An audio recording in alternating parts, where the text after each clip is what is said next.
Halo sahabatku. Selamat datang kembali di channel Jeritan Hati. Apa jadinya jika kesetiaan dibalas dengan pengkhianatan yang begitu kejam? Bayangkan, suami pulang membawa wanita lain, melempar cincin nikah, dan mengusir istrinya sendiri hanya dalam waktu 24 jam. Dia pikir dia sudah menang dan menguasai semua harta. Padahal dia tidak tahu kalau dia sedang berjalan masuk ke dalam perangkapnya sendiri. Kisah kali ini penuh dengan plot twist yang akan membuat kalian gregetan sekaligus puas di akhir cerita. Tapi sebelum kita masuk ke kisah Ibu Kumala yang luar biasa cerdik ini, jangan lupa untuk dukung terus channel ini ya. Silakan klik tombol like, tekan tombol subscribe, dan nyalakan loncengnya. Yuk, kita absen dulu. Tulis nama dan asal kota kalian di kolom komentar, lalu ketik, hadir. Kita lihat sahabat Jeritan Hati dari kota mana saja yang sudah siap menyimak kisah seru ini. Sudah siap? Mari kita mulai ceritanya. Suara deru mesin mobil yang sangat ia kenal terdengar memasuki halaman rumah.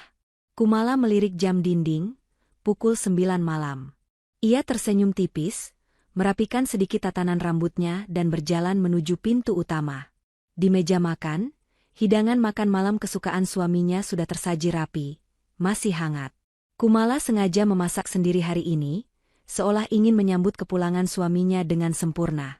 Namun, senyum di bibir Kumala seketika membeku saat pintu terbuka lebar. Radit tidak pulang sendirian. Di sampingnya, berdiri seorang wanita muda dengan pakaian yang cukup terbuka dan riasan wajah yang tebal. Wanita itu bergelayut manja di lengan Radit, menatap Kumala dengan sorot mata meremehkan dari ujung rambut hingga ujung kaki. Itu adalah Fiona, wanita yang selama ini hanya Kumala lihat fotonya dari laporan detektif swasta yang ia sewa, tapi kini berdiri nyata di ruang tamunya. Mas Radit, suara Kumala terdengar bergetar, sebuah akting pembuka yang ia siapkan dengan matang. Siapa wanita ini? Kenapa dia bersamamu malam-malam begini? Radit tidak menjawab dengan kata-kata manis atau pelukan hangat seperti dulu. Wajahnya dingin, kaku, dan penuh kesombongan. Tanpa melepaskan rangkulan Fiona, Radit melangkah masuk, mendesak Kumala untuk mundur. Minggir, ucap Radit ketus. Ia membawa Fiona duduk di sofa ruang tamu, sofa kulit Italia yang dulu dibeli Kumala dengan uang tabungannya sendiri. Fiona menghempaskan tubuhnya di sana, menyilangkan kaki dengan angkuh seolah ia adalah nyonya rumah yang baru. Mas, aku bertanya padamu. Kumala menaikkan nada suaranya, berusaha terlihat panik dan histeris. Apa-apaan ini? Kamu bawa perempuan lain ke rumah kita? Radit mendengus kasar. Ia merogoh saku celananya, mengeluarkan cincin emas putih yang selama 5 tahun ini melingkar di jari manisnya. Tanpa ragu, ia melempar cincin itu ke arah Kumala.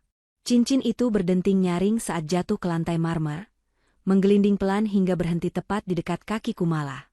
Mulai detik ini, kita selesai, kata Radit dengan suara lantang, tanpa sedikit pun rasa bersalah. Aku mau cerai. Dan kenalkan, wanita cantik di sebelahku ini adalah Fiona, calon istriku yang baru. Dia yang akan menggantikan posisimu di rumah ini. Kumala menutup mulutnya dengan kedua tangan, matanya membelalak lebar. Air mata buatan mulai menggenang di pelupuk matanya. Mas, kamu bercanda kan? Apa salahku? Mas? Selama ini aku mengabdi padamu, mengurus rumah ini, mendukung karirmu. Halah, diam, bentak Radit memotong ucapan Kumala. Ia berdiri dan menunjuk wajah istrinya itu. Aku sudah muak melihat wajahmu yang sok suci itu. Asal kamu tahu, Kumala, aku sudah merencanakan ini sejak lama. Kamu pikir aku bodoh? Semua aset, rumah ini, mobil, bahkan perusahaan yang kita rintis bersama, sekarang sudah resmi menjadi milikku sepenuhnya. Fiona tertawa kecil, suara tawanya terdengar begitu menyakitkan di telinga. Kasihan sekali kamu, Bu. Diusir suami sendiri, tidak punya apa-apa lagi, ejek Fiona sambil memainkan ujung rambutnya. Mas Radit cerita kalau ibu ini wanita yang membosankan. Pantas saja Mas Radit berpaling padaku. Kumala jatuh terduduk di lantai, bahunya berguncang hebat. Ia menangis kencang, meratapi nasibnya.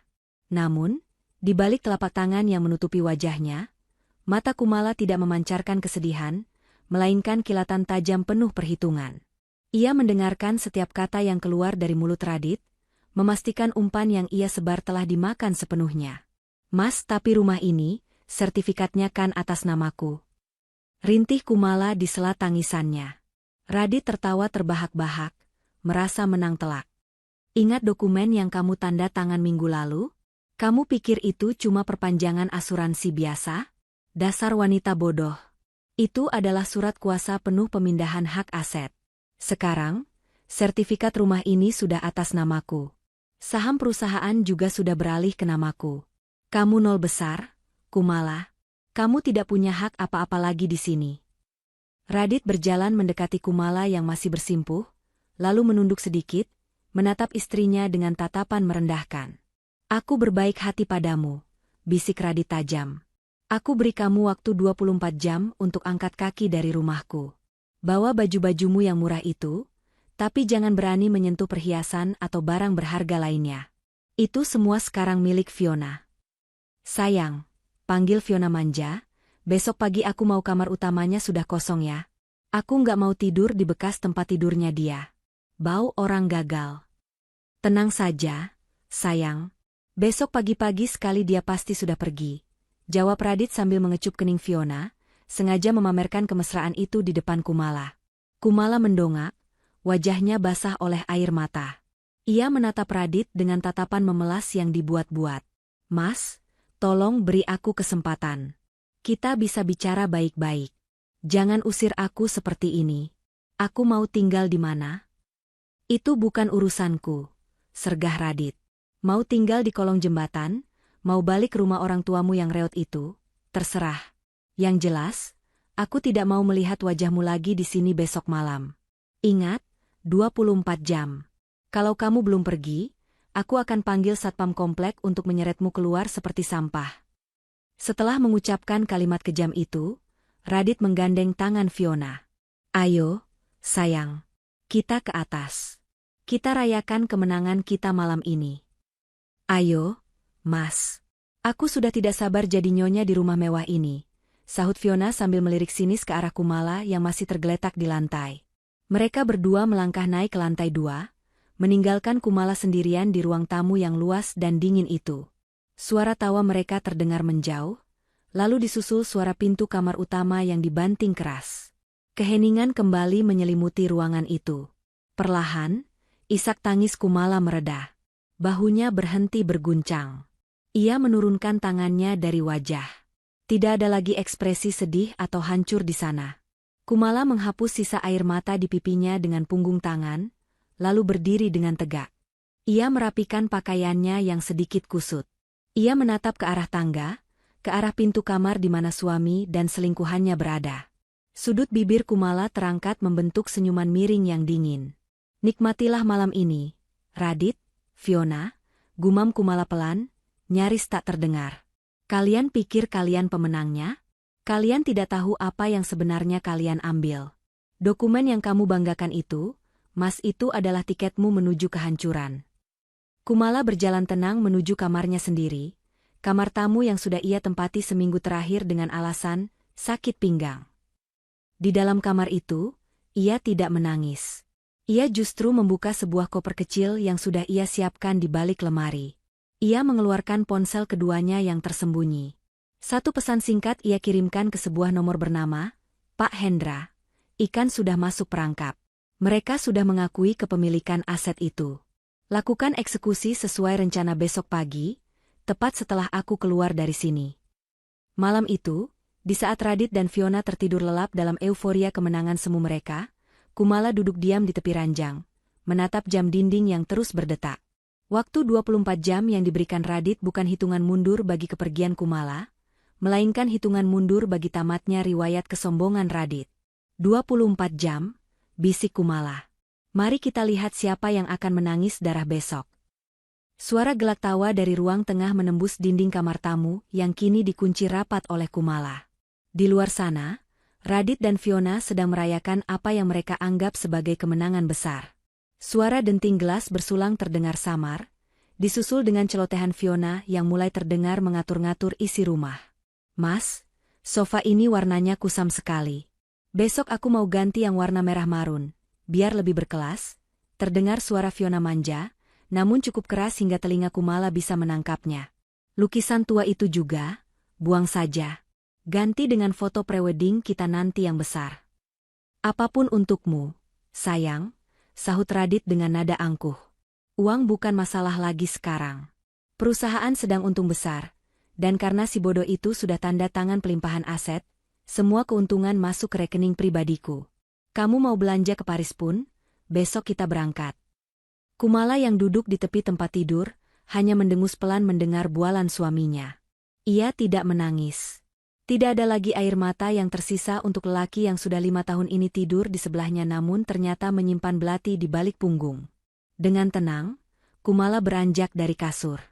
Ia berjalan menuju lemari pakaian tua di sudut kamar tamu. Ia menggeser sedikit lemari berat itu dengan tenaga yang tersisa. Di balik lemari, terdapat sebuah brankas dinding kecil yang tertutup wallpaper bermotif bunga, sangat samar dan tidak akan terlihat jika tidak diperhatikan dengan jeli.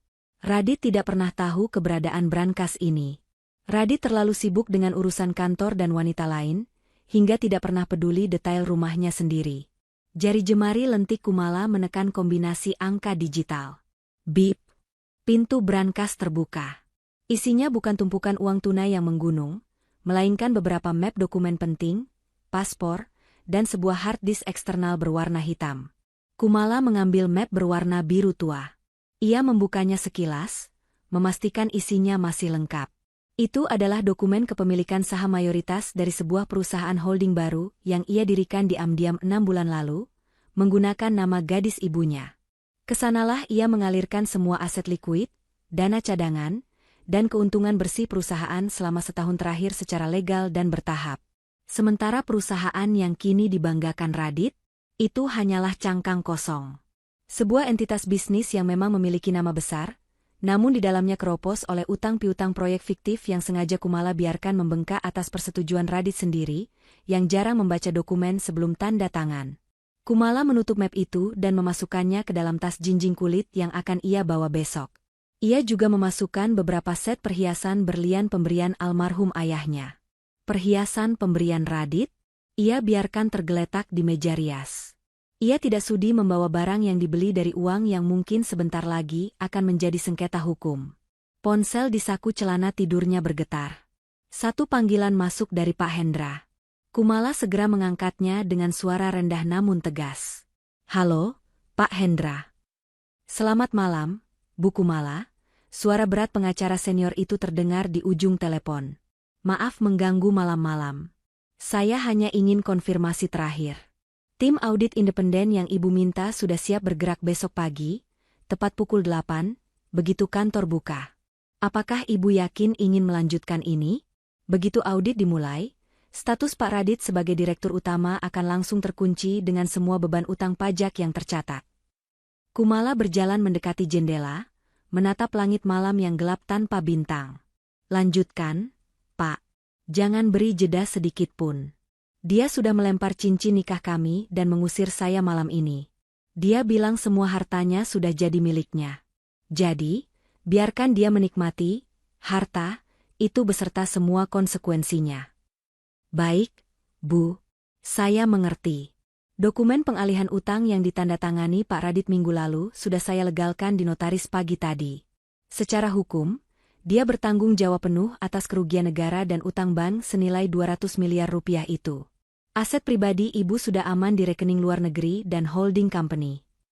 Terima kasih, Pak Hendra. Oh ya, satu lagi, tambah Kumala, matanya menyipit tajam. Pastikan debt collector dari bank konsorsium juga mendapat kabar bahwa jaminan mereka sedang dalam sengketa perceraian besok. Biar mereka panik dan langsung bergerak menyegel. Cerdas sekali, Bu. Itu akan mempercepat proses penyitaan. Baik, istirahatlah yang tenang, Bu. Besok akan jadi hari yang panjang. Sambungan telepon terputus. Kumala meletakkan ponselnya di nakas. Di luar kamar, suasana mulai hening.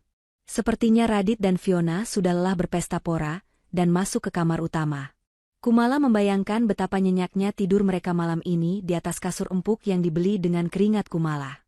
Biarlah mereka tidur nyenyak untuk terakhir kalinya. Kumala merebahkan tubuhnya di kasur kamar tamu yang agak keras. Ia menatap langit-langit kamar. Dulu, ia berpikir akan menua bersama Radit di rumah ini. Ia yang membangun bisnis Radit dari nol, ia yang melobi klien saat Radit masih gugup presentasi, ia yang mengatur keuangan saat perusahaan hampir kolaps. Tapi balasan yang ia terima hanyalah pengkhianatan. Fiona mungkin berpikir dia mendapatkan durian runtuh. Padahal dia sedang memungut granat yang picunya sudah ditarik. Selamat tidur, Radit, bisik Kumala dalam gelap. Nikmati mimpi indahmu, karena saat kamu bangun besok, dunia nyatamu akan berubah menjadi neraka. Waktu terus berjalan mendekati pagi. Batas waktu 24 jam itu semakin menipis, dan Kumala sudah sangat siap untuk melangkah keluar dari rumah itu, bukan sebagai wanita yang kalah, melainkan sebagai pemenang yang baru saja menutup pintu perangkap. Sinar matahari pagi menembus celah gorden ruang tengah, namun kehangatannya tidak mampu mencairkan atmosfer beku di dalam rumah mewah itu. Kumala sudah rapi dengan kemeja putih sederhana dan celana bahan berwarna hitam. Wajahnya polos tanpa riasan, hanya polesan pelembab bibir tipis agar tidak terlihat pucat. Di tangannya, ia menyeret sebuah koper kabin kecil, satu-satunya barang yang akan ia bawa keluar dari istana yang pernah ia bangun dengan keringat dan air mata. Saat kakinya menapaki anak tangga terakhir, pemandangan di ruang makan membuatnya mual. Radit duduk di kursi kepala meja, tempat yang biasanya ia duduki saat memimpin rapat keluarga, sementara Fiona duduk di sampingnya, mengenakan kimono sutra milik Kumala. Wanita itu sedang menyuapi Radit potongan buah dengan gaya yang dibuat-buat. "Wah, lihat siapa yang sudah siap pergi," seru Fiona saat menyadari kehadiran Kumala. "Pagi sekali, Bu. Takut diusir paksa sama satpamnya?" Radit menoleh, meletakkan garpunya dengan kasar.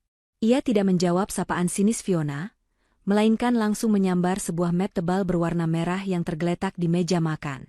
Ia berdiri dan berjalan menghampiri Kumala, menghalangi jalan menuju pintu keluar. "Berhenti dulu," perintah Radit dingin. Ia menyodorkan map itu tepat ke depan dada Kumala. "Sebelum kamu melangkah keluar dari pintu itu dan menjadi orang asing, ada satu hal lagi yang harus kamu selesaikan." Kumala menatap map itu, lalu menatap wajah suaminya. "Apa lagi ini, Mas? Bukankah kamu bilang aku hanya perlu pergi?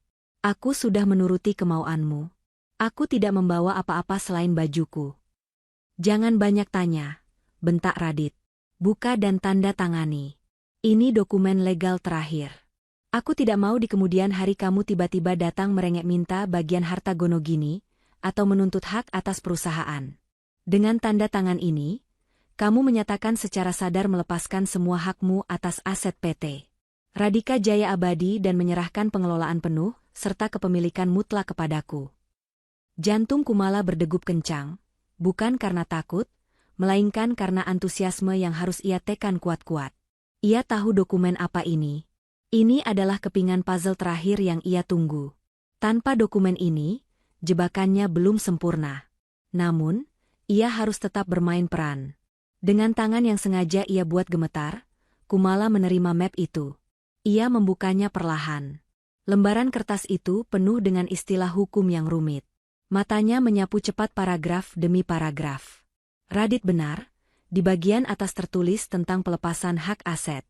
Namun, di paragraf-paragraf kecil bagian bawah, bagian yang Radit pasti malas membacanya, tercantum klausul fatal.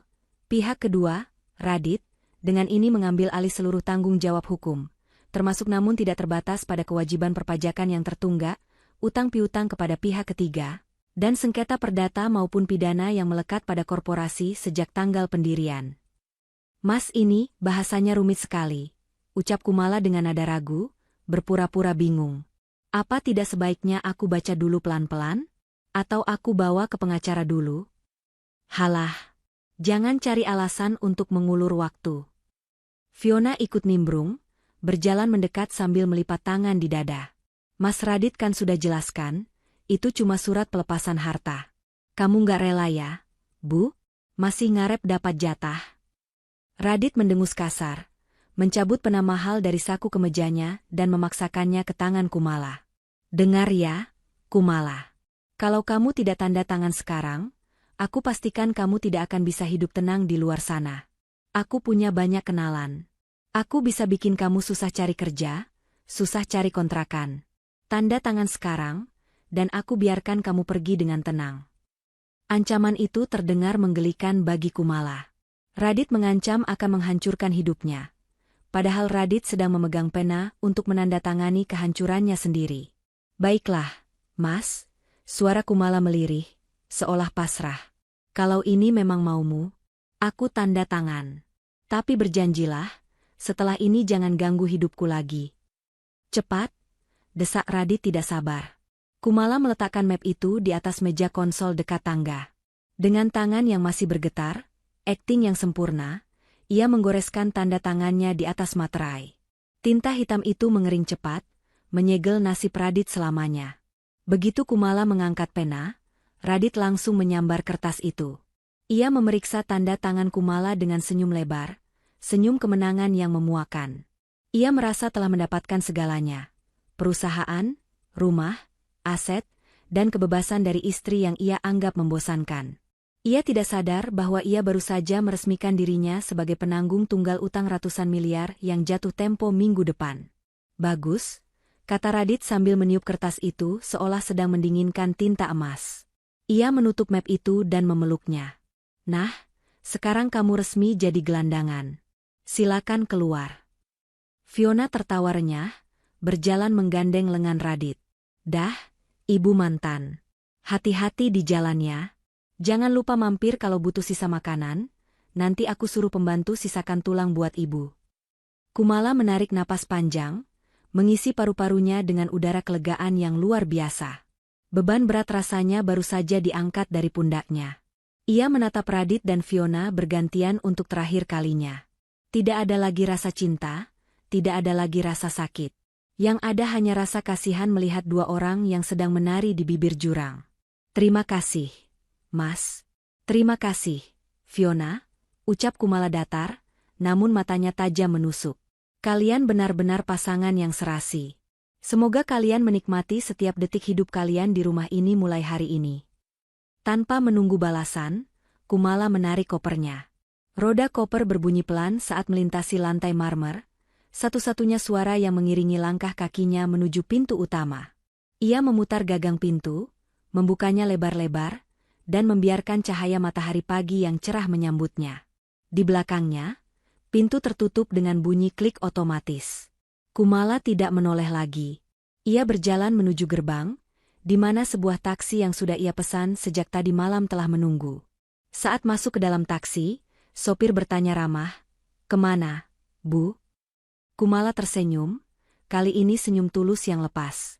Ia mengeluarkan ponselnya, mengetik pesan singkat untuk Pak Hendra, dokumen sudah ditanda tangan. Sah. Silakan tekan tombol, mulai. Ke bandara, Pak, jawab Kumala mantap. Ia akan pergi sejenak, menikmati liburan singkat sambil memantau berita kehancuran mantan suaminya dari layar kaca. Permainan sesungguhnya baru saja dimulai, dan Kumala adalah sutradaranya. Debu dari ban taksi yang membawa Kumala belum sepenuhnya hilang, tapi Fiona sudah bertingkah bak ratu yang baru saja memenangkan perang. Ia berdiri di tengah kamar utama, berkacak pinggang sambil menunjuk lemari pakaian besar yang pintunya sudah terbuka lebar. Isinya, deretan pakaian Kumala yang didominasi warna-warna pastel dan sopan, kini tampak seperti sampah di mata Fiona. Embok. Ijah. Sini kalian semua, teriak Fiona melengking. Dua asisten rumah tangga yang selama ini melayani Kumala dengan hormat, berlari tergopoh-gopoh menaiki tangga dengan wajah ketakutan. Keluarkan semua baju-baju kampungan ini. Masukkan ke kantong plastik hitam, lalu bakar atau buang ke tempat pembuangan sampah. Aku tidak mau melihat ada satu benang pun milik mantan istri Mas Radit di kamar ini. Perintah Fiona sadis. Mbak Ijah, yang paling tua, memberanikan diri bertanya, "Maaf, Bu Fiona. Apa tidak sebaiknya disumbangkan saja? Masih bagus-bagus." Jangan membantah. Fiona melotot. Aku bilang buang, ya buang. Aku tidak mau bekas aura negatif perempuan itu menempel di sini. Cepat kerjakan, atau kalian juga angkat kaki dari sini. Dengan berat hati, kedua pembantu itu mulai menarik keluar gaun-gaun Kumala. Radit yang baru selesai mandi, keluar hanya dengan handuk melilit pinggang.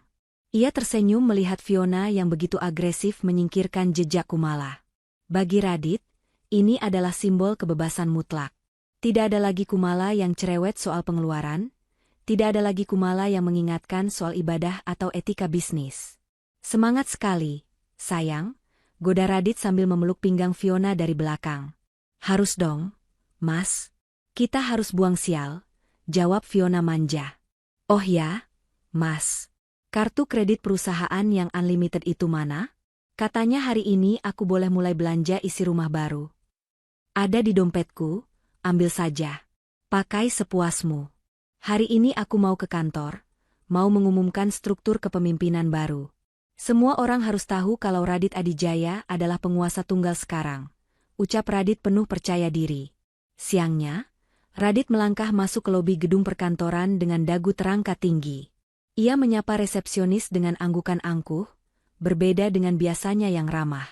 Ia merasa lantai marmer gedung itu kini miliknya seorang.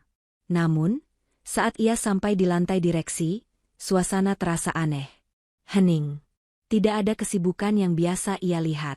Saat ia membuka pintu ruangannya, ia mendapati Rina, sekretaris senior yang sudah bekerja bersamanya dan Kumala sejak awal perusahaan berdiri, sedang mengemasi barang-barangnya ke dalam kardus. Rina, apa yang kamu lakukan? Tanya Radit heran. Kenapa meja kamu bersih sekali? Rina menoleh, wajahnya datar tanpa ekspresi hormat yang biasa ia tunjukkan. Ia meletakkan sebuah amplop putih di atas meja Radit. Surat pengunduran diri saya, Pak, jawab Rina singkat. Radit terkekeh, mengira ini lelucon. Kamu bercanda? Di saat perusahaan sedang jaya-jayanya begini? Kamu mau minta naik gaji? Bilang saja, saya kasih 2 kali lipat sekarang juga. Kumala yang pelit itu sudah tidak ada di sini, jadi saya bebas kasih bonus. Rina menggeleng pelan. Bukan soal uang, Pak. Saya bekerja di sini karena visi dan integritas Bu Kumala. Tanpa beliau, perusahaan ini bagi saya sudah kehilangan arah. Saya tidak bisa bekerja untuk pimpinan yang...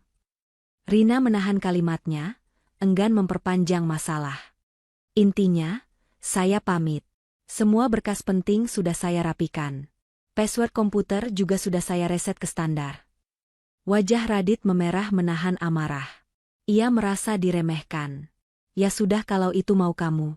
Pergi sana. Kamu pikir susah cari sekretaris baru? Ribuan orang antre mau kerja di sini. Bentak Radit. Dasar tidak tahu diuntung.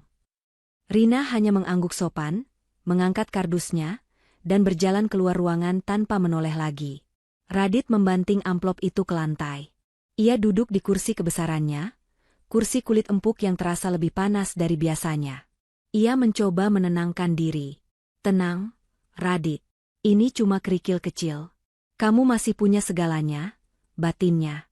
Ia menyalakan komputer, berniat mengecek saldo rekening perusahaan untuk memuaskan egonya. Namun, saat ia mencoba masuk ke sistem perbankan korporat, aksesnya sedikit melambat. Mungkin gangguan jaringan, pikirnya. Ia beralih membuka email. Ada beberapa notifikasi masuk dari bank dan kantor pajak, tapi Radit yang sedang bad mood karena Rina, memilih mengabaikannya. Ah, paling tagihan rutin atau spam, gumamnya. Ia justru membuka situs dealer mobil mewah, berencana menukar mobil lamanya dengan model terbaru untuk Fiona. Sementara itu, di sebuah lounge eksklusif di bandara, Kumala duduk tenang sambil menyeruput teh hangat. Di hadapannya duduk Pak Hendra yang baru saja datang mengantarkan berkas fisik terakhir. Rina sudah keluar dari kantor 10 menit yang lalu. Bu, lapor Pak Hendra. Dia sekretaris yang cerdas. Dia tahu kapal itu akan karam, jadi dia memilih sekoci penyelamat yang ibu tawarkan di perusahaan baru. Kumala tersenyum tipis. Bagus. Tanpa Rina, Radit seperti orang buta di kantor itu. Rina yang memegang semua jadwal dan reminder penting. Radit tidak pernah tahu cara mengoperasikan sistem cloud kantor. Dan satu lagi, Bu, tambah Pak Hendra sambil menunjukkan layar tabletnya. Sistem otomatis perbankan sudah mendeteksi perubahan data penanggung jawab yang ditandatangani Pak Radit pagi tadi. Trigger utang sudah aktif. Bank-bank kreditur sudah mendapat notifikasi otomatis bahwa jaminan mereka kini dipegang oleh entitas yang berisiko tinggi. Besok atau lusa, surat cinta dari mereka akan sampai ke meja Pak Radit. Biarkan dia menikmati hari pertamanya sebagai raja sehari, ucap Kumala dingin. Biarkan dia merasa di awan, supaya jatuhnya nanti terasa makin sakit. Kumala melihat jam tangannya. Pesawatnya sebentar lagi boarding. Ia tidak sedang melarikan diri, ia sedang memberi jarak agar ledakan yang ia ciptakan tidak melukainya. Saya berangkat dulu, Pak Hendra. Pantau terus. Jangan sampai ada satu celah pun untuk dia bernapas. Siap, Bu. Selamat berlibur. Kembali ke rumah mewah yang kini dikuasai Fiona. Truk sampah baru saja mengangkut puluhan kantong plastik berisi pakaian dan barang-barang Kumala. Fiona berdiri di balkon, tersenyum puas melihat pembersihan itu. Ia merasa menang telak. Ia meraba lehernya yang kini dihiasi kalung berlian, yang sebenarnya ia temukan di laci tersembunyi meja rias Kumala, dan ia klaim begitu saja.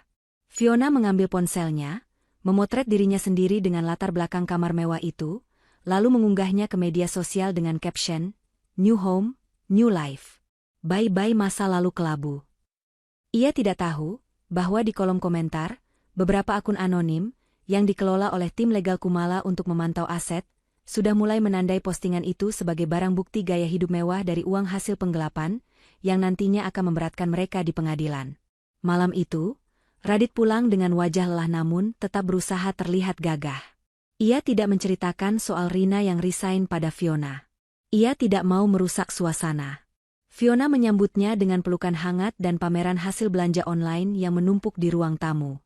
Mas, aku pesan gorden baru dari Italia. Harganya cuma 50 juta kok. Murah kan buat kita sekarang? Celoteh Fiona. Radit menelan ludah. 50 juta untuk kain penutup jendela? Tapi gengsinya terlalu tinggi untuk menolak. Iya, sayang. Apapun buat kamu. Murah itu. Radit memejamkan mata sejenak, mencoba mengusir rasa tidak nyaman di dadanya. Perasaan aneh yang mengatakan bahwa ada sesuatu yang salah, tapi ia tepis kuat-kuat. Ia adalah Radit sang pemilik segalanya. Apa yang bisa salah? Tanpa ia sadari, roda nasib sudah mulai berputar melindasnya, perlahan tapi pasti. Seminggu berlalu sejak kepergian Kumala. Rumah mewah yang dulunya tenang dan elegan itu, kini berubah drastis layaknya kapal pecah yang dilapisi emas palsu. Suara bor listrik dan palu beradu setiap hari, memenuhi ambisi Fiona yang ingin merombak total jejak selera Kumala. Dinding-dinding berwarna krem lembut yang menenangkan kini dicat ulang dengan warna merah menyala dan emas yang mencolok. Sebuah selera yang menurut Fiona, mewah, namun bagi mata yang paham seni, itu terlihat norak.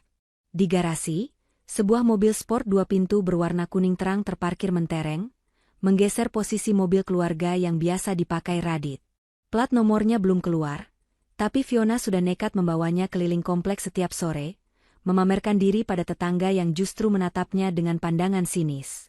Mas, lihat deh. Lampu kristal ini cantik banget kan?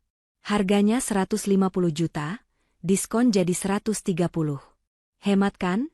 Seru Fiona sambil menunjuk katalog di tabletnya saat Radit baru saja pulang kantor. Radit yang baru melonggarkan dasinya hanya mengangguk lemah. Iya, bagus. Beli saja. Sebenarnya, kepala Radit sedang berdenyut hebat. Seminggu tanpa Kumala dan Rina di kantor ternyata seperti neraka. Ia baru menyadari betapa ia buta akan operasional perusahaannya sendiri.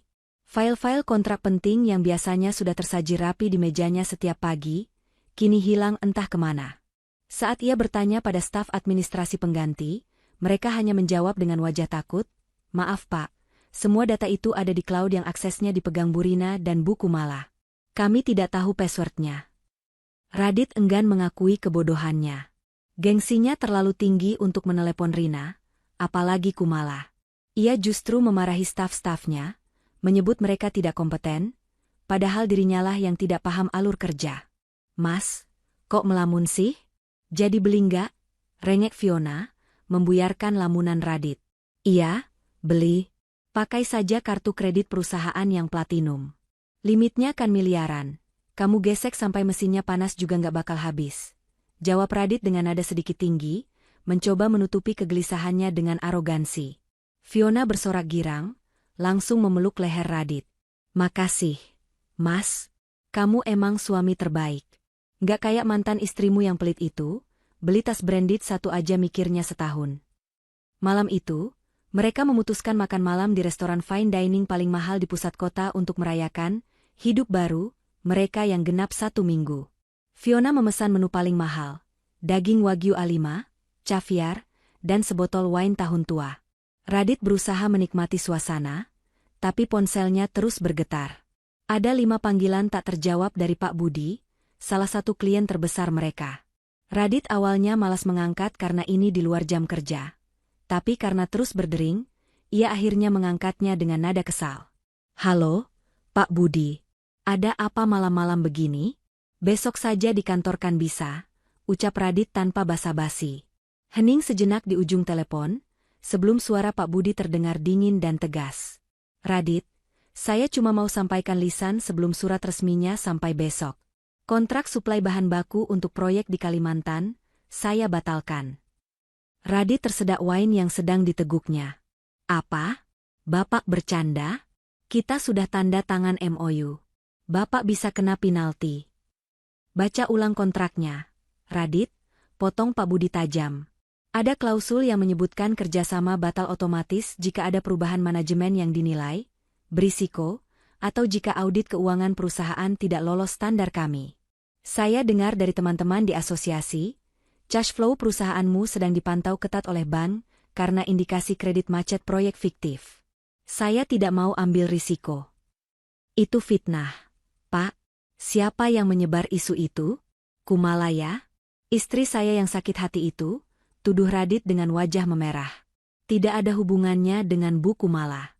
Justru karena Bu Kumala sudah tidak di sana, saya makin yakin untuk mundur. Selamat malam." Sambungan telepon diputus sepihak.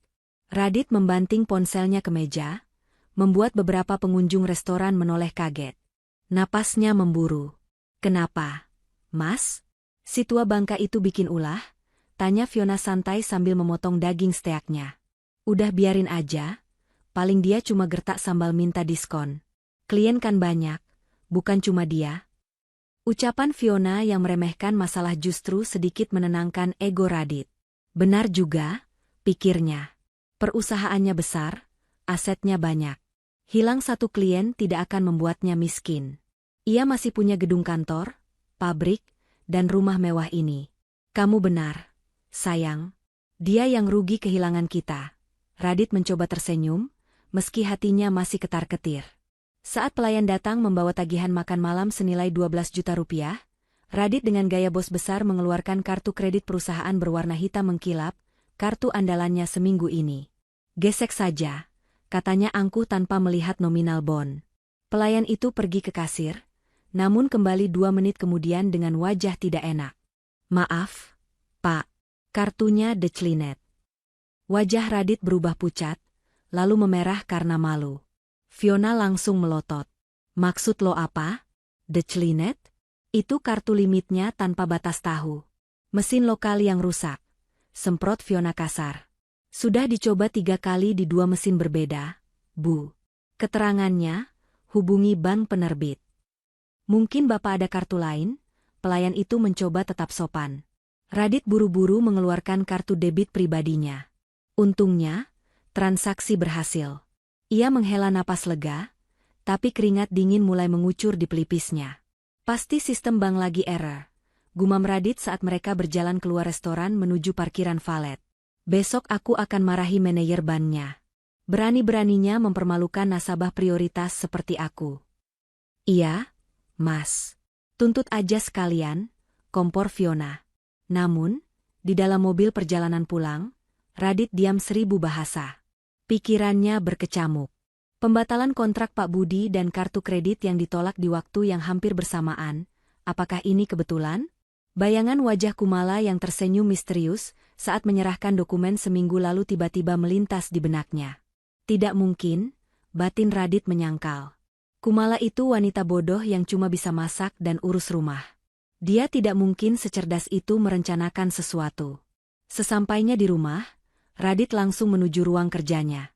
Ia menyalakan laptop, mencoba mengakses internet banking perusahaan. Jantungnya serasa berhenti berdetak saat melihat layar monitor. Akses dibekukan. Rekening ini sedang dalam status pembekuan sementara oleh otoritas terkait untuk keperluan audit investigasi. Radit lemas, merosot di kursi kerjanya. Di lantai atas, terdengar suara Fiona sedang menelepon temannya dengan riang. "Iya Jeng, besok kita shopping lagi ya, aku mau borong tas di butik langgananmu." Radit menatap langit-langit ruang kerja yang gelap. Pesta pora baru berjalan seminggu, tapi musik pengiringnya sepertinya baru saja berhenti mendadak. Dan yang Radit tidak tahu, ini baru permulaan. Badai yang sesungguhnya belum menyentuh daratan. Pagi itu di kediaman Radit, suasana sarapan yang biasanya diiringi celoteh manja Fiona berubah menjadi medan perang dingin. Radit tidak tidur semalaman. Matanya merah, kantung matanya menghitam, dan kemeja kerjanya terlihat sedikit kusut karena ia memakainya dengan terburu-buru. Ia terus-menerus menekan tombol panggil di ponselnya, mencoba menghubungi relationship manager bank prioritas yang biasanya sigap melayaninya 24 jam, namun kali ini panggilannya dialihkan ke mesin penjawab otomatis. "Mas, kamu kenapa sih dari tadi mondar-mandir kayak setrikaan?" tegur Fiona yang turun dari tangga dengan gaun kaktail berwarna merah muda, lengkap dengan topi lebar seolah ia akan pergi ke pesta kebun kerajaan Inggris. "Hari ini aku mau ke butik langganan teman sosialitaku. Katanya ada tas edisi terbatas yang baru masuk.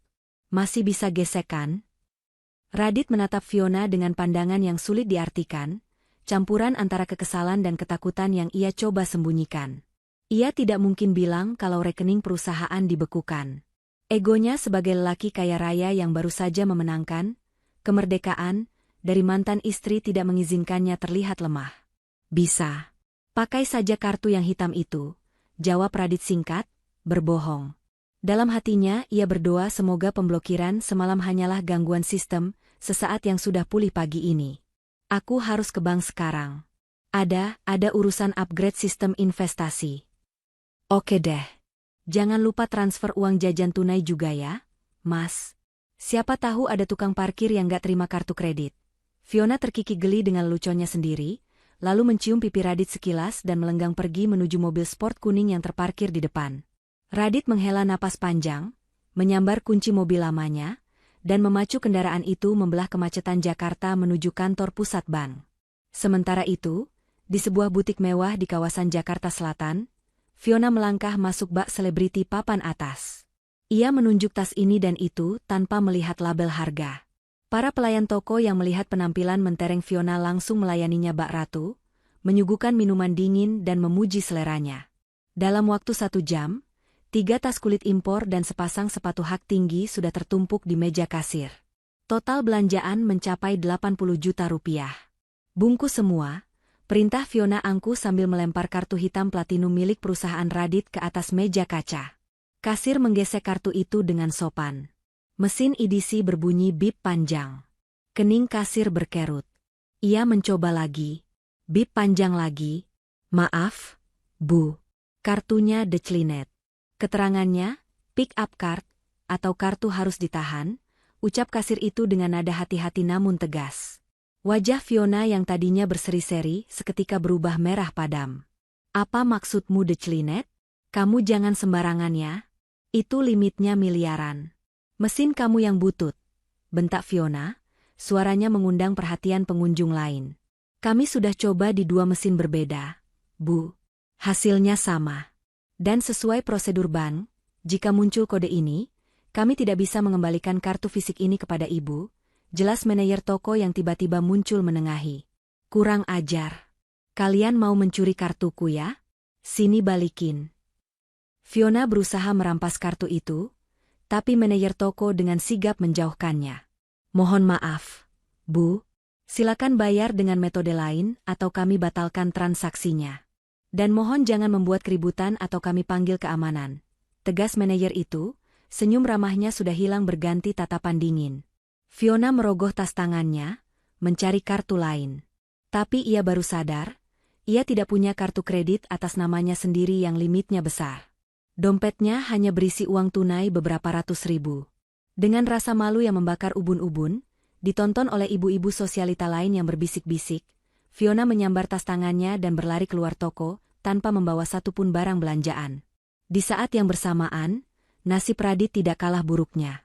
Ia sudah duduk di ruangan VIP bank, berhadapan dengan Pak Rudi, kepala cabang yang biasanya menyambutnya dengan cerutu dan kopi mahal. Namun kali ini, meja Pak Rudi bersih, hanya ada satu map dokumen di hadapannya. Wajah Pak Rudi kaku dan formal. Jelaskan, Pak Rudi, kenapa semua akses rekening perusahaan saya merah? Kenapa kartu kredit saya dan istri, maksud saya, calon istri saya, ditolak di mana-mana? Saya mau tarik tunai untuk gaji karyawan pun tidak bisa. Radit memukul meja, melampiaskan emosinya. Pak Rudi menghela napas, lalu membuka map itu dan memutar lembarannya ke hadapan Radit. Pak Radit, per pagi ini, kami menerima surat perintah blokir dari otoritas pajak dan juga instruksi dari konsorsium kreditur. Terjadi cross default. Artinya, karena ada indikasi gagal bayar pada utang proyek di Kalimantan dan Sulawesi, maka seluruh aset yang terdaftar atas nama penjamin otomatis dibekukan. Utang apa? Proyek apa? Radit melongo. Kalimantan dan Sulawesi itu proyek berjalan. Keuntungannya besar. Itu menurut laporan lama yang Bapak terima, potong Pak Rudi. Tapi menurut audit forensik yang masuk pagi ini, proyek-proyek itu fiktif dan mangkrak sejak 6 bulan lalu. Dana pinjaman bank sebesar 200 miliar rupiah yang dikucurkan ke sana, tidak ada wujud fisiknya. Dan karena Bapak menandatangani dokumen pengambil alihan tanggung jawab penuh minggu lalu. Pak Rudi menunjuk salinan dokumen yang ditandatangani Radit di meja makan itu. Maka bank tidak lagi mengejar aset perusahaan secara umum, melainkan langsung mengejar aset pribadi Bapak sebagai penjamin tunggal. Mata Radit membelalak melihat tanda tangannya sendiri di atas materai itu. Tulisan kecil yang dulu ia abaikan, kini terlihat sangat jelas dan mengerikan. Direktur utama menjamin pelunasan seluruh kewajiban utang dengan harta pribadi. Ini pasti jebakan. Suara Radit tercekat. Kumala, mantan istri saya, dia yang menyodorkan ini. Dia menipu saya. Kami tidak tahu menahu soal urusan rumah tangga Bapak, jawab Pak Rudi dingin. Yang kami tahu, tanda tangan ini asli dan sah secara hukum. Dan ada satu hal lagi, Pak. Apa lagi?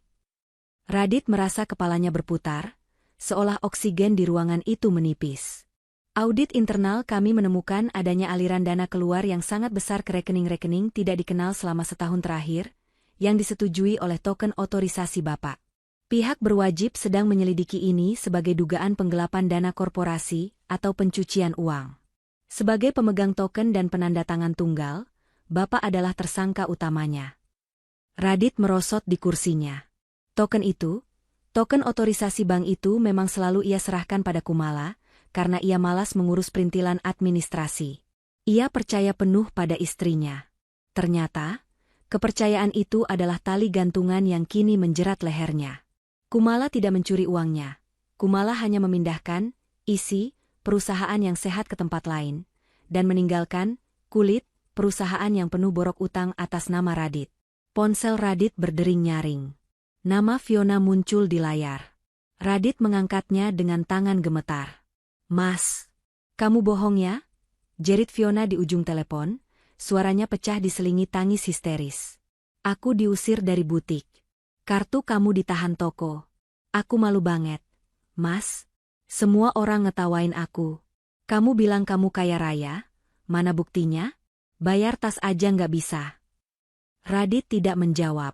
Ia mematikan ponselnya, membiarkan layar itu gelap, segelap masa depannya. Ia menatap Pak Rudi dengan pandangan kosong. Berapa waktu yang saya punya sebelum penyitaan aset? Tanya Radit lirih. Pak Rudi menutup map itu perlahan. Sebenarnya, tim eksekusi jaminan sudah bergerak menuju rumah Bapak setengah jam yang lalu. Detik itu juga, Radit merasa lantai di bawah kakinya runtuh. Bukan 24 jam waktu yang ia miliki seperti yang ia berikan pada Kumala dulu. Ia bahkan tidak punya waktu 1 detik pun untuk bersiap. Matahari tepat di atas kepala, menyengat kulit, seolah alam semesta turut memanaskan situasi yang sedang mendidih di kediaman mewah itu.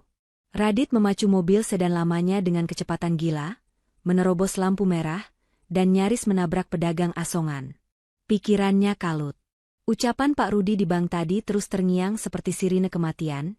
Tim eksekusi sudah bergerak. Satu-satunya harapan Radit adalah sampai di rumah sebelum mereka. Ia harus menyelamatkan isi brankas di kamar utama, uang tunai cadangan dan perhiasan ibunya yang ia simpan di sana. Jika aset disita, hanya itu modal yang ia punya untuk bertahan hidup.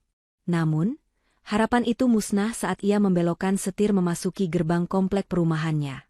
Dari kejauhan, ia sudah melihat kerumunan orang di depan pagar rumahnya yang tinggi menjulang. Bukan tetangga yang sedang arisan, melainkan 3 unit mobil van hitam dan sebuah truk towing besar yang menghalangi jalan masuk. Orang-orang berbadan tegap dengan seragam safari gelap, tanpa hilir mudik keluar, masuk halaman rumahnya yang gerbangnya sudah terbuka paksa. Radit membanting pintu mobil, berlari kencang menuju gerbang. Jantungnya berdegup menyakitkan. Terdengar suara teriakan histeris Fiona dari arah garasi. "Lepaskan! Jangan sentuh! Itu mobilku! Mas Radit! Tolong!" Radit menerobos masuk. Pemandangannya kacau balau. 2 orang pria berbadan besar sedang mengaitkan rantai besi ke bumper bawah mobil sport kuning, mobil kebanggaan yang baru Fiona pamerkan keliling komplek kemarin sore. Fiona sedang menarik-narik lengan salah satu petugas, memukul-mukul dada bidang pria itu dengan tas tangannya, namun usahanya sia-sia seperti nyamuk menggigit gajah. "Hentikan! Apa-apaan ini?" teriak Radit, napasnya tersengal. Ia berusaha memasang wibawa sebagai pemilik rumah, meski keringat dingin membasahi kemejanya. "Siapa kalian? Berani-beraninya masuk ke properti pribadi tanpa izin. Saya lapor polisi." Seorang pria paruh baya dengan rambut memutih namun bertubuh tegap berjalan mendekati Radit. Ia memegang sebuah map tebal berwarna merah, warna yang sama dengan map yang ditandatangani Kumala minggu lalu. Di dadanya tergantung kartu identitas resmi, Tim Eksekusi Aset Negara Konsorsium Ban. "Bapak Radit Adijaya?" tanya pria itu tenang, namun nada suaranya mengintimidasi.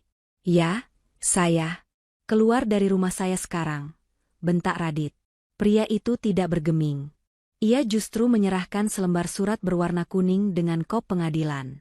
"Kami bukan maling, Pak. Kami menjalankan perintah pengadilan niaga yang turun pagi ini. Berdasarkan klausul, cross default, dan pengakuan utang yang Bapak tanda tangani minggu lalu sebagai penjamin pribadi, personal garanti. Seluruh aset yang terdaftar atas nama Bapak dan perusahaan, termasuk rumah ini, tanah, dan kendaraan, kini statusnya disita untuk negara dan bank." "Tidak mungkin secepat ini." Radit menyambar kertas itu. Matanya membelalak membaca nominal angka yang tertulis di sana. Total kewajiban terutang, 215 miliar rupiah, 215 miliar rupiah. Lutut Radit lemas. Angka itu jauh lebih besar dari bayangannya. Ia menatap pria itu dengan tatapan kosong. 200 miliar? Dari mana angkanya? Perusahaan saya sehat. Itu akumulasi utang pokok proyek fiktif di Kalimantan, denda keterlambatan, bunga berbunga, dan penalti pajak yang tidak dibayarkan selama 3 tahun. Jelas pria itu datar. Selama ini, Bu Kumala, istri Bapak sebelumnya, menutup lubang itu dengan dana pribadinya dan memutar aset agar tidak terdeteksi sistem flagging bank. Tapi begitu beliau keluar dan Bapak mengambil alih tanggung jawab penuh, sistem kami langsung mendeteksi, gagal bayar. Bapak yang tanda tangan, Bapak yang tanggung. Di garasi, mesin truk towing menderu. Mobil kuning itu perlahan ditarik naik. Fiona menjerit semakin keras, kakinya menghentak-hentak lantai garasi. "Mas Radit, lakukan sesuatu dong. Itu mobil impianku. Baru sehari aku pakai."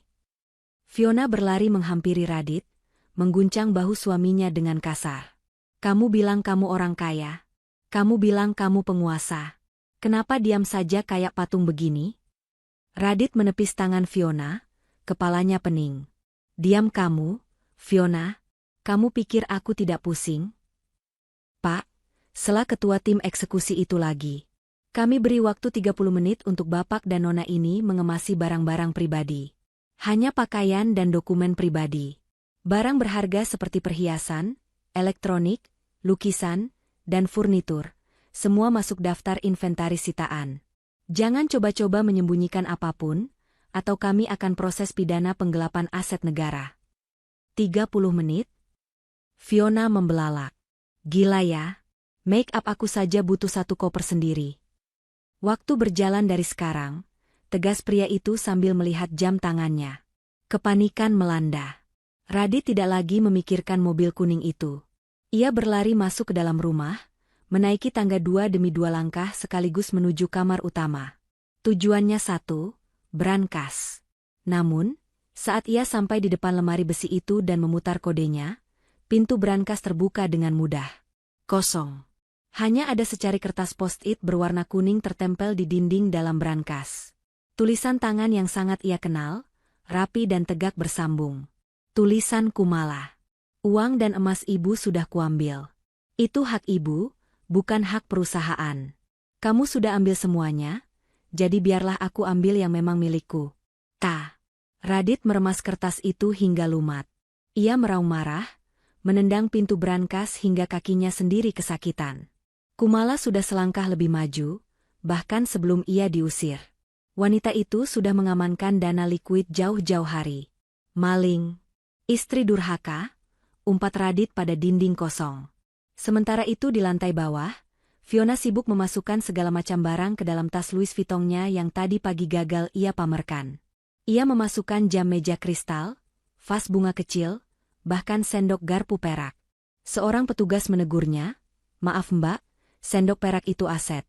Letakkan kembali." "Pelit banget sih. Ini kan cuma sendok." Fiona melempar sendok itu ke lantai hingga berdenting keras.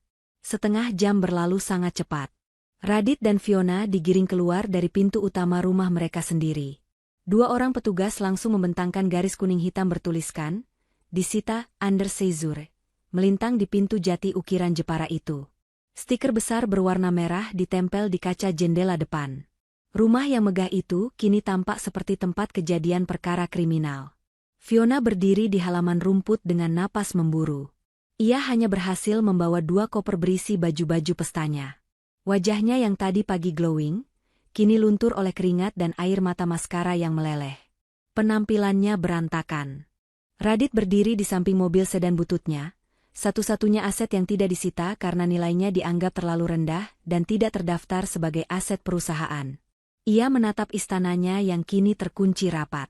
"Mas," suara Fiona terdengar tajam, "tidak ada lagi nada manja di sana. Sekarang kita tinggal di mana? Jangan bilang kita harus tidur di Hotel Melati." Radit menoleh, menatap wanita yang demi dirinya ia rela membuang istri sebaik Kumala. Wanita yang kini menatapnya bukan dengan cinta, tapi dengan tuntutan. Aku coba telepon ibu," gumam Radit. "Kita bisa tinggal di rumah ibu sementara waktu sampai aku urus pengacara." "Rumah ibumu yang bau obat itu?" cibir Fiona.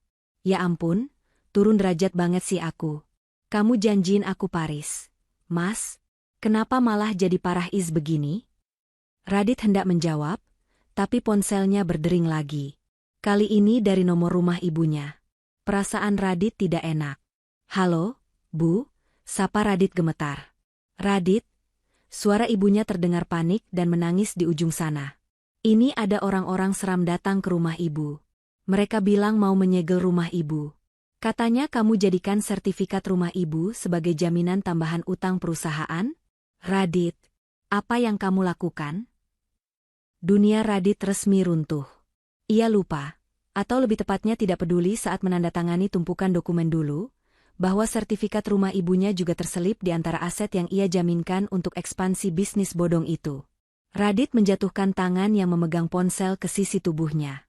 Ia menatap Fiona yang masih bersungut-sungut soal nasibnya. Di depan mereka, gerbang rumah mewah itu perlahan ditutup oleh petugas. Bunyi besi beradu klang. Menjadi penanda akhir dari era kejayaan Radit Adijaya yang singkat dan penuh kepalsuan. Mereka kini berdiri di pinggir jalan aspal panas. Terusir, miskin, dan yang paling parah, terlilit utang yang tak mungkin terbayar seumur hidup.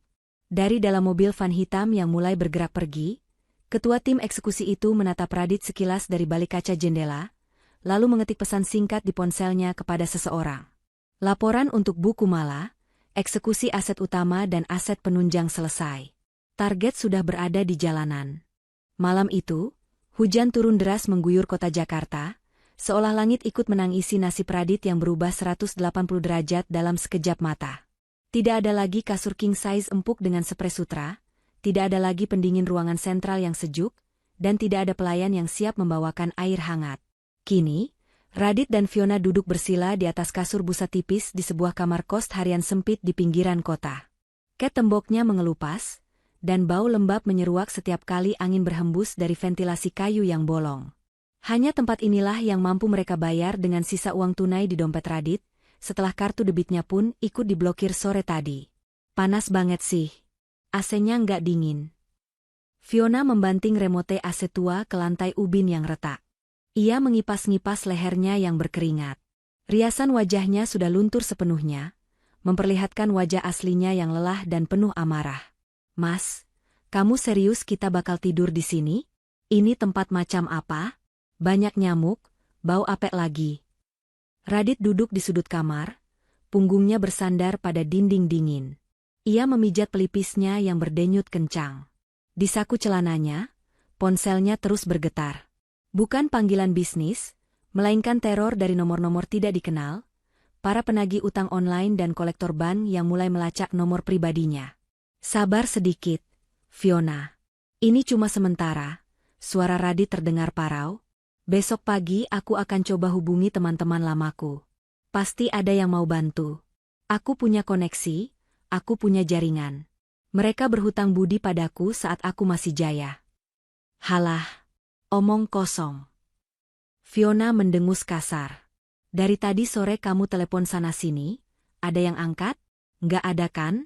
Mereka semua sudah tahu kamu bangkrut.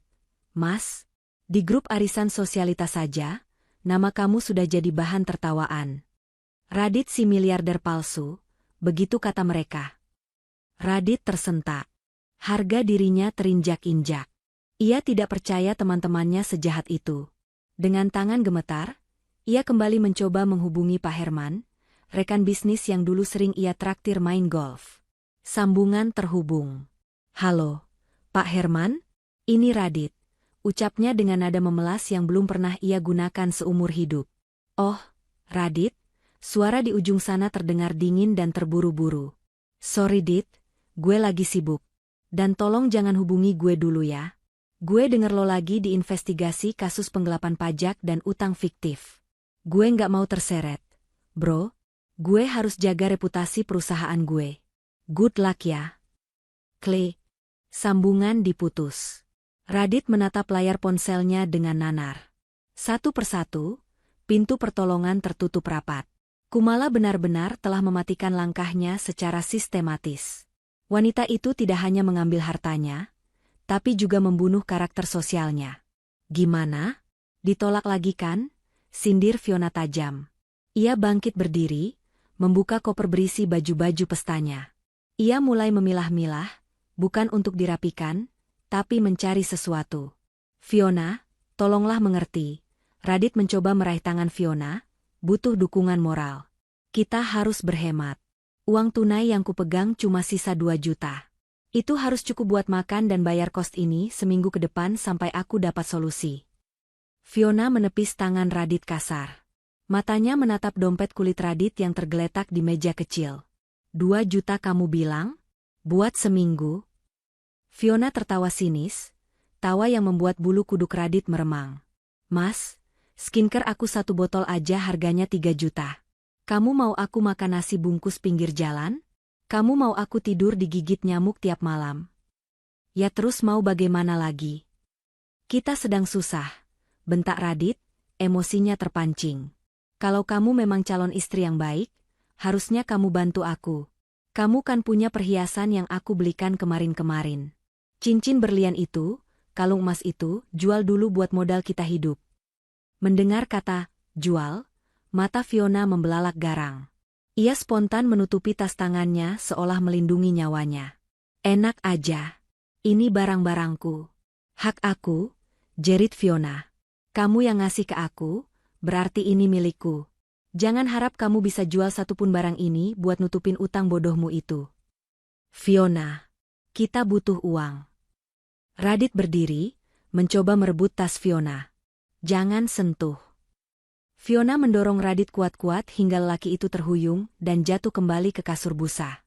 Suasana hening sejenak. Napas Fiona memburu. Ia menatap Radit bukan lagi sebagai kekasih, tapi sebagai beban hidup yang menjijikan. Perlahan, topeng manis yang selama ini ia pakai runtuh sepenuhnya. "Dengar ya, Radit," ucap Fiona pelan namun menusuk. "Aku mau sama kamu itu karena kamu kaya. Karena kamu direktur utama. Karena kamu bisa kasih aku rumah mewah, mobil sport, dan liburan ke luar negeri. Aku kira kamu pintar, ternyata kamu cuma laki-laki bodoh yang dikadalin mantan istri sendiri." Radit ternganga. Hatinya hancur berkeping-keping. "Jadi, selama ini kamu?" "Iya. Selama ini aku cuma manfaatin kamu," potong Fiona cepat. "Kamu pikir aku cinta sama duda anak mama kayak kamu? Cuy. Mimpi.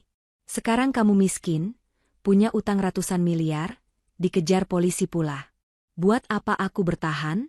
Rugi bandar aku." Fiona dengan cepat menyambar tas Louis Vuitton-nya yang berisi perhiasan dan barang berharga yang sempat ia selamatkan tadi siang. Ia juga menyambar jam tangan Rolex milik Radit yang tergeletak di atas meja nakas. Itu jam tanganku," seru Radit. "Anggap aja ini pesangon buat aku karena udah buang waktu ngeladenin kamu," jawab Fiona enteng sambil memasukkan jam mahal itu ke dalam tasnya. Ia menarik koper rodanya menuju pintu. "Fiona, jangan pergi. Kamu nggak boleh ninggalin aku di saat kayak gini." Radit merangkak, memeluk kaki Fiona.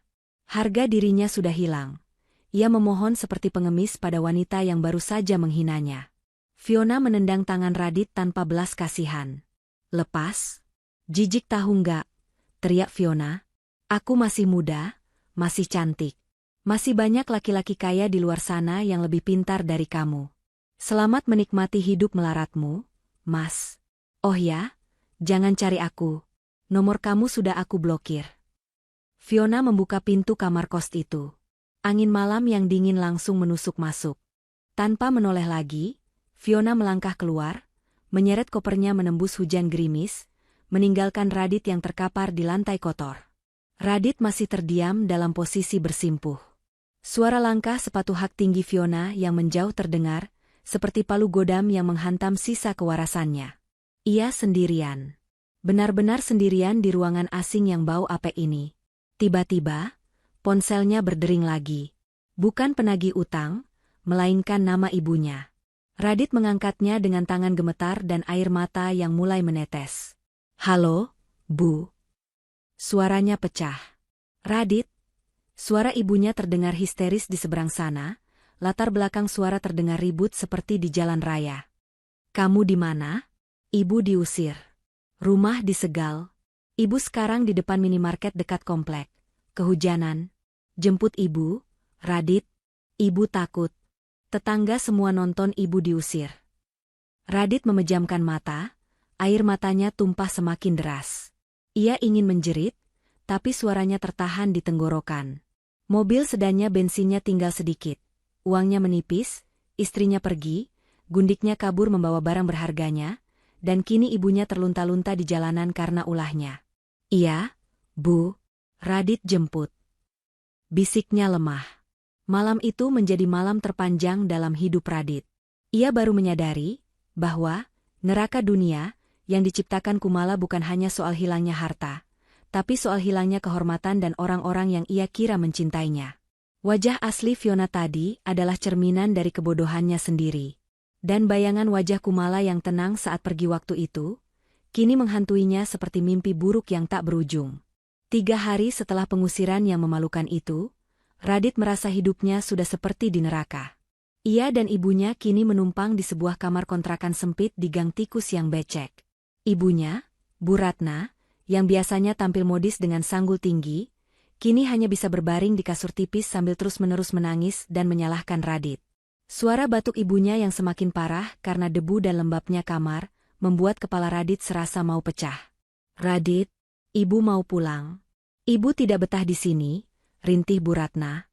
"Mana janji kamu mau bahagiakan ibu? Kenapa malah jadi gembel begini?" Radit tidak menjawab. Ia sedang sibuk mengintip dari balik jendela Nako yang kusam, takut ada penagih utang yang melacak keberadaannya. Ponselnya sudah ia matikan total karena teror telepon yang tidak henti-hentinya. Satu-satunya informasi yang ia dapatkan adalah dari koran bekas yang ia pungut di warung kopi tadi pagi. Di halaman bisnis, Terpampang foto besar seorang wanita yang sangat ia kenal. Kumala. Judul beritanya mencolok. Wanita pengusaha sukses, Kumalasari, luncurkan holding company baru senilai triliunan rupiah. Di foto itu, Kumala tampak begitu anggun, bersinar, dan berkelas, berdiri berdampingan dengan pengacara senior, Pak Hendra, sambil memegang gunting pita peresmian. Senyum di wajah Kumala bukanlah senyum istri yang teraniaya, melainkan senyum seorang ratu yang memegang kendali penuh. Di bawah berita itu, tertulis lokasi acara syukuran yang diadakan malam ini di sebuah restoran rooftop hotel bintang 5. Darah Radit mendidih. Dia mencuri uangku. Itu pasti uang perusahaan, geramnya. Dengan sisa tenaga dan amarah yang memuncak, Radit menyambar kunci mobil sedannya yang bensinnya tinggal 1 bar. Ia harus menemui Kumala. Ia harus meminta, tidak, ia harus menuntut haknya kembali. Ia yakin Kumala tidak akan tega melihatnya dan ibunya menderita seperti ini. Kumala yang ia kenal dulu adalah wanita penurut yang tidak tegaan. Malam harinya, Radit tiba di lobi hotel mewah tempat acara berlangsung. Penampilannya sangat kontras dengan tamu-tamu lain yang turun dari mobil mewah. Kemeja Radit kusut. Wajahnya belum dicukur 3 hari, dan matanya merah kurang tidur. Maaf, Pak. Bapak mau kemana? Ini area privat. Cegat seorang petugas keamanan bertubuh kekar saat Radit mencoba masuk ke lift. Minggir. Saya suami Kumala. Saya mau bertemu istri saya. Bentak Radit, meski suaranya terdengar parau dan putus asa. Keributan kecil terjadi. Beberapa tamu menoleh dengan tatapan jijik. Tepat saat petugas keamanan hendak menyeret Radit keluar, pintu lift terbuka. Pak Hendra keluar dari sana, didampingi 2 asisten. Ia melihat keributan itu dan mengangkat tangan, memberi isyarat pada petugas untuk berhenti. Biarkan dia naik, ucap Pak Hendra tenang, namun matanya menatap Radit dengan sorot kasihan. Bu Kumala sudah menunggu kedatangannya. Radit tertegun. Jadi Kumala tahu dia akan datang? Tanpa membuang waktu, Radit masuk ke dalam lift bersama Pak Hendra. Keheningan di dalam lift terasa mencekam. Hebat sekali permainan kalian, desis Radit pada Pak Hendra.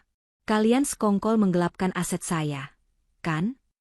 Pak Hendra hanya tersenyum tipis, tidak menjawab. Pintu lift terbuka di lantai paling atas. Pemandangan gemerlap lampu kota Jakarta menyambut mereka.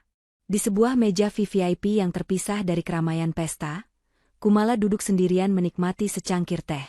Ia mengenakan gaun sutra berwarna biru tua yang membalut tubuhnya dengan sempurna. Perhiasan berlian melingkar di lehernya, jauh lebih mewah dari apapun yang pernah Radit belikan. Radit berlari kecil menghampiri meja itu, napasnya memburu. Kumala, seru Radit. Kumala meletakkan cangkir tehnya perlahan. Ia menatap Radit tanpa ekspresi kaget. Tatapannya dingin, setenang permukaan danau yang dalam. Duduklah, Mas. Atau haruskah kupanggil Pak Radit sekarang? Sapa Kumala datar. Radit menghempaskan tubuhnya di kursi di hadapan Kumala. Jangan pura-pura basa-basi. Kembalikan hartaku. Kembalikan rumahku. Kamu tega melihat aku dan ibu tidur di kontrakan bau tikus sementara kamu pesta pora di sini pakai uangku. Kumala tertawa kecil, tawa yang renyah namun menusuk. Ia memberi isyarat pada Pak Hendra untuk meletakkan sebuah berkas di atas meja. Uangmu? Harta yang mana, Mas? Tanya Kumala lembut. Coba kamu lihat laporan keuangan ini. Ini adalah kondisi real perusahaan PT Radika Jaya Abadi yang kamu banggakan dan kamu rebut itu.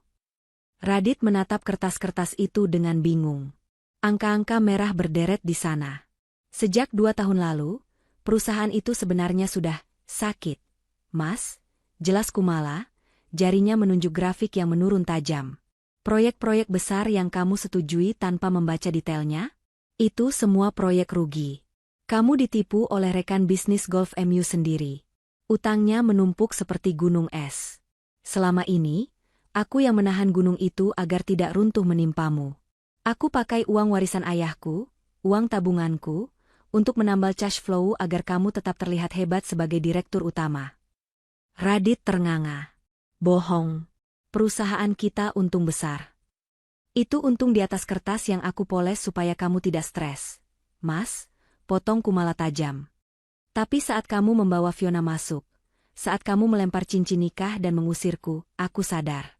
Untuk apa aku melindungi laki-laki yang tidak tahu diuntung? Kumala mencondongkan tubuhnya ke depan, menatap manik mata Radit dalam-dalam. Jadi, 6 bulan lalu, aku mendirikan perusahaan baru. Aku pindahkan aset-aset bersih yang memang hakku dan modal pribadiku ke sana secara sah dan legal. Yang aku tinggalkan untukmu di PT Radika Jaya Abadi hanyalah cangkang kosong, Mas. Cangkang yang isinya cuma utang, kontrak bodong, dan kewajiban pajak yang kamu tanda tangani sendiri. Kamu menjebakku. Suara Radit bergetar hebat. Ia merasa dikhianati, padahal ia lupa siapa yang berkhianat lebih dulu. Aku tidak menjebakmu. Aku memberimu pilihan, sanggah Kumala. Ingat 24 jam itu? Kalau saja saat itu kamu meminta maaf, kalau saja kamu tidak serakah ingin menguasai semuanya, aku mungkin masih akan membantumu membereskan utang-utang itu. Tapi kamu malah memintaku tanda tangan pelepasan hak. Kamu sendiri yang meminta, bangkai, itu, Mas. Jadi nikmatilah. Tapi ibu tidak salah apa-apa, Kumala. Rumah ibu disita juga. Radit mulai menangis, air mata seorang pecundang yang kalah telak. Tolonglah, minimal tebus rumah ibu.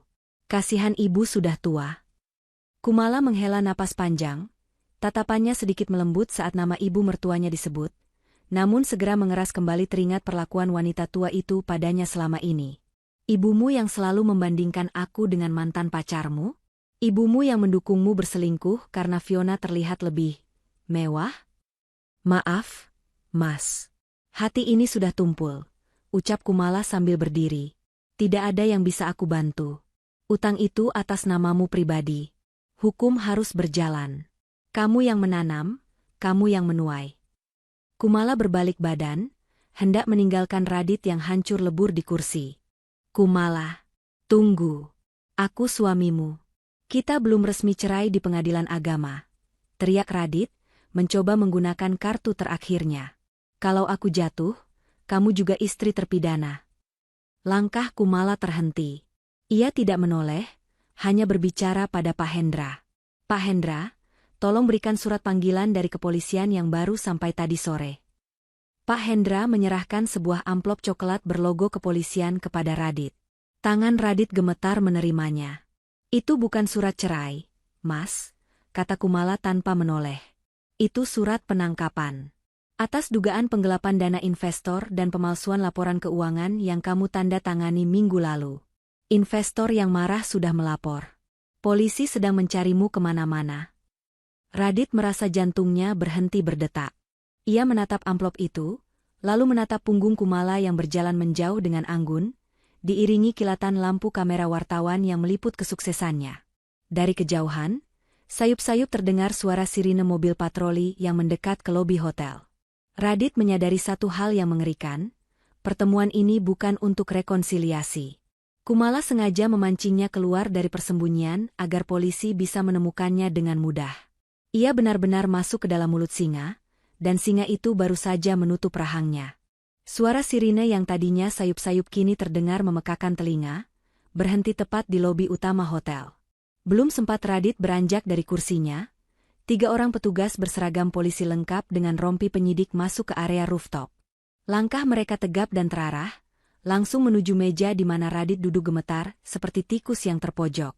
Saudara Radit Adijaya? Tanya petugas paling depan sambil menunjukkan surat perintah penahanan.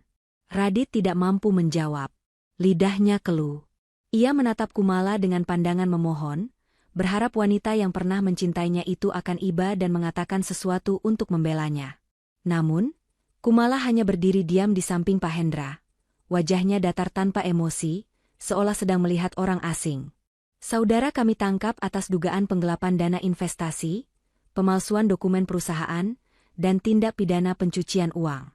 Anda punya hak untuk diam, tapi segala sesuatu yang Anda katakan bisa digunakan untuk melawan Anda di pengadilan. Lanjut petugas itu dengan tegas. Tunggu, Pak. Ini salah paham. Saya dijebak. Istri saya yang merencanakan ini. Radit berteriak histeris saat tangan petugas mencengkeram lengannya dan memasangkan borgol besi yang dingin. Ia meronta, menunjuk-nunjuk Kumala. Dia pelakunya. Dia otak di balik semua ini. Pak Hendra maju selangkah, membetulkan letak kacamatanya dengan tenang. Klien saya, Ibu Kumala, sudah menyerahkan semua bukti audit forensik yang sah. Di sana tertera jelas, semua transaksi ilegal dan pengalihan utang ditandatangani oleh Anda sendiri, Saudara Radit, dalam kapasitas sebagai Direktur Utama yang memiliki wewenang penuh. Tanda tangan basah, di atas materai, disaksikan oleh notaris. Radit lemas. Ingatan tentang pagi itu, saat ia dengan sombongnya memaksa Kumala menandatangani dokumen, dan ia sendiri menandatangani sisanya tanpa membaca, kembali menghantamnya. Keserakahannya sendiri yang menjadi hakim yang memvonisnya malam ini. Para tamu pesta yang hadir mulai berbisik-bisik, beberapa bahkan merekam kejadian itu dengan ponsel mereka. Radit, sang pengusaha muda yang ingin terlihat sukses, kini diseret keluar bak kriminal di hadapan elit Jakarta. Sementara itu, di sudut lain kota Jakarta, nasib Fiona tidak kalah tragis. Fiona sedang berada di sebuah toko perhiasan Gold Center di kawasan Cikini. Ia berniat menjual jam tangan Rolex milik Radit, dan beberapa perhiasan curian yang ia bawa kabur. Ia butuh uang tunai cepat untuk membeli tiket pesawat ke Bali, berniat mencari mangsa pria kaya baru di sana. Ini asli, Pak, punya suami saya. Saya jual murah saja, 50 juta. Bujuk Fiona pada pemilik toko, padahal harga pasarannya ratusan juta. Pemilik toko, seorang pria tua yang teliti, mengecek nomor seri jam tangan itu di database kepolisian. Matanya menyipit. Alarm diam-diam ditekan di bawah meja. Tunggu sebentar ya, Mbak. Saya ambil uang tunai dulu di belakang, kata pemilik toko. 5 menit kemudian, bukan uang yang datang, melainkan 2 orang polisi yang sedang patroli di sekitar kawasan itu. Mbak Fiona? Tanya polisi itu. Fiona terlonjak kaget. Iya? Ada apa ya, Pak? Kami mendapat laporan transaksi barang curian. Nomor seri jam tangan ini terdaftar sebagai aset sitaan negara dalam kasus PT Radika Jaya Abadi.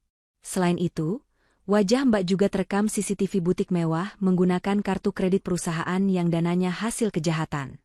Anda ikut kami ke kantor polisi sebagai tersangka penadah dan turut serta menikmati hasil kejahatan. Apa? Nggak bisa dong, Pak. Saya nggak tahu apa-apa. Radit yang kasih kartu itu. Fiona menjerit, meronta-ronta saat digelandang keluar toko. Tas brandednya jatuh, isinya berhamburan. Orang-orang di pasar menyorakinya. Impiannya menjadi nyonya besar berakhir di balik jeruji besi malam itu juga. Kembali ke hotel. Radit sudah dibawa pergi oleh mobil patroli. Pesta peluncuran perusahaan baru Kumala tetap berlanjut, justru semakin meriah karena gangguan itu dianggap sebagai pembersihan nama baik Kumala dari masa lalunya yang kelam. Kumala berjalan pelan menuju pinggir rooftop, menatap gemerlap lampu kota dari ketinggian. Angin malam menerpa wajahnya, membawa rasa bebas yang sudah lama ia rindukan. Tidak ada lagi beban untuk menutupi kesalahan suami. Tidak ada lagi tekanan dari mertua yang tidak pernah menghargainya. Ia mengeluarkan ponselnya.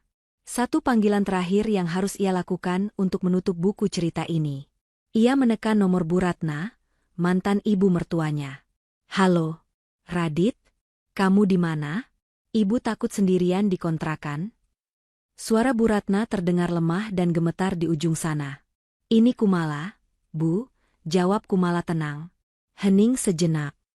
Kumala, tolong ibu, nak, tolong bilang sama Radit, ibu mau pulang. Rumah ibu disegel orang jahat. Kamu pasti bisa bantu kan? Kamu kan punya uang banyak sekarang. Kumala tersenyum miris. Bahkan di saat seperti ini, tidak ada kata maaf yang keluar dari mulut wanita tua itu, hanya tuntutan. Maaf, Bu. Rumah ibu sudah bukan milik ibu lagi. Radit menjadikannya jaminan utang, dan sekarang sudah resmi disita bank. Radit juga tidak bisa menjemput ibu. Kumala jeda sejenak, membiarkan kenyataan itu meresap. Radit baru saja ditangkap polisi, Bu. Dia akan dipenjara untuk waktu yang sangat lama. Tidak mungkin. Kamu bohong. Anakku orang sukses, teriak Bu Ratna histeris. Nyalakan TV, Bu. Lihat beritanya. Radit dan Fiona, menantu idaman ibu itu, sudah ditahan, Ucap Kumala tegas namun tidak meninggi. Saya menelepon hanya untuk memberitahu, jemputlah barang-barang Radit di kantor polisi jika ibu sempat. Dan untuk ibu, kembalilah ke kampung halaman ibu. Hidup sederhana di sana lebih baik daripada memaksakan gaya hidup yang tidak mampu ibu bayar. Kumala, kamu jahat. Kamu menantu durhaka. Kumala menjauhkan ponsel dari telinganya, lalu menekan tombol merah. Sambungan terputus. Aku bukan jahat, Bu. Aku hanya berhenti menjadi bodoh, bisik Kumala pada angin malam. Ia berbalik, melangkah meninggalkan balkon itu. Pak Hendra menyambutnya dengan senyum bangga. Semua sudah selesai, Bu Kumala. Mobil sudah siap di lobi bawah. Kumala mengangguk. Ia berjalan melewati kerumunan tamu yang memberinya tepuk tangan penghormatan. Ia masuk ke dalam mobil Alphard hitam miliknya yang nyaman. Sopir membukakan pintu dengan hormat. Saat mobil melaju membelah jalanan Jakarta, Kumala melihat sebuah layar videotron besar di pinggir jalan. Di sana menayangkan breaking news, Direktur Utama PT Radika Jaya Abadi ditangkap, aset mewah disita negara. Wajah Radit yang tertunduk lesu dengan baju tahanan oranye terpampang jelas. Kumala tidak merasa sedih, juga tidak merasa terlalu gembira. Ia hanya merasa lunas. Jalan, Pak, perintah Kumala pada sopirnya. Ke bandara. Liburanku yang tertunda sudah menunggu. Kumala menyandarkan kepalanya di jok kulit yang empuk. Radit memberinya waktu 24 jam untuk pergi. Dan Kumala menggunakan waktu itu untuk memastikan Radit tidak akan pernah bisa mengejarnya lagi. Kini, Kumala adalah pemilik sesungguhnya dari hidupnya sendiri. Tamat. Pesan moral. Keserakahan dan pengkhianatan mungkin bisa memberikan kemenangan sesaat, namun kesabaran dan kecerdasan akan selalu memenangkan pertarungan panjang. Jangan pernah meremehkan orang yang diam saat disakiti, karena bisa jadi dia sedang menyusun rencana yang tak pernah kamu duga. Apa yang kamu tanam dengan kecurangan, akan kamu tuai dengan kehancuran.